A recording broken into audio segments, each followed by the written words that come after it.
స్వామివారి కృపా కటాక్షాలతో ఈ ప్రాంత ప్రజలతో పాటు పరిసర ప్రాంత ప్రజలంతా కూడా సుఖ సంతోషాలతో ఉండాలని మెదక్ ఎమ్మెల్యే డాక్టర్ మైనంపల్లి రోహిత్ అన్నారు. మెదక్ జిల్లా నిజాంపేట మండలం చల్మెడ గ్రామంలోని శ్రీ తిరుమలనాథ స్వామి బ్రహ్మోత్సవాల జాతర ఉత్సవాలలో భాగంగా నేడు స్వామివారి కళ్యాణోత్సవానికి ఆయన ముఖ్య అతిథిగా హాజరయ్యారు.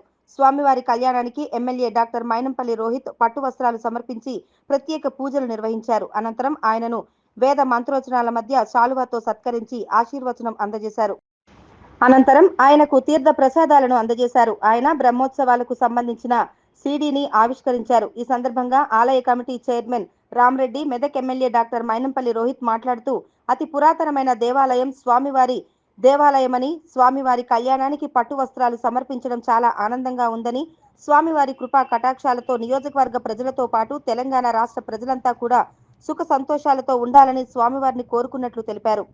ఈ కార్యక్రమంలో ఆలయ కమిటీ చైర్మన్ రామిరెడ్డి, ఆలయ అర్చకులు వెంకట రామ్మోహన్ శర్మ, నిజాంపేట మండలం మాజీ సర్పంచుల ఫోరం అధ్యక్షులు అమర్సేనారెడ్డి, కాంగ్రెస్ రాష్ట్ర నాయకులు రామచంద్ర గౌడ్, చౌదరి సుప్రభాతరావు, ముత్యం రెడ్డి, సత్యనారాయణ రెడ్డి, లింగం గౌడ్, లక్ష్మణ్ గౌడ్, ఆలయ కమిటీ సభ్యులు రాజురెడ్డి, బాజా రమేష్, తుమ్మల రమేష్, ఎల్లాగౌడ్, రాజయ్య, వడ్ల లక్ష్మి, వెంకటగౌడ్ తదితరులు పాల్గొన్నారు.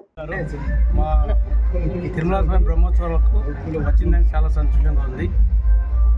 దీని అభివృద్ధి కొరకు మేము కొన్ని విషయాలు అడిగినాము. రమ్మని కూడా మాకు సానుకూలంగా చెప్పాడు. దాని కొరకు కూడా మేము త్వరలోనే పోయి దీని ఎస్టిమేట్ తీసుకుని పోయి అభివృద్ధి గురించి ఎమ్మెల్యే గారితో మేము తీసుకొచ్చి అభివృద్ధి చేస్తామని కోరుతున్నాను. ధన్యవాదాలు తెలియజేసుకుంటా ఉన్నాను. మరి ఇప్పుడే బ్రహ్మోత్సవాల్లో పాల్పంచుకోవడం జరిగింది.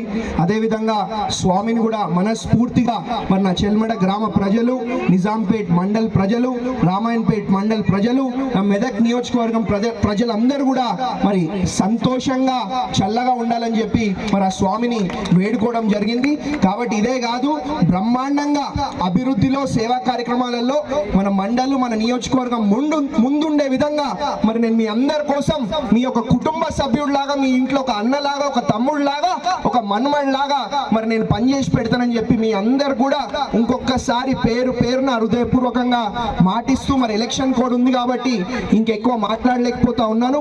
కాబట్టి తప్పకుండా ఎలక్షన్ కోడ్ అయిపోయిన తర్వాత వస్తాము, మళ్ళీ మీకు చర్చిస్తాం. అన్ని సమస్యలు, అన్ని కష్టాలు కూడా తీర్చే విధంగా మరి మీరు గర్వంగా చెప్పుకునేటట్టు మరి నేను పనిచేస్తానని చెప్పి మీ అందరు కూడా ఇంకొకసారి శిరస వహించి పేరున మనస్ఫూర్తిగా మరి ధన్యవాదాలు తెలియజేసుకుంటూ ముగిస్తా ఉన్నాను.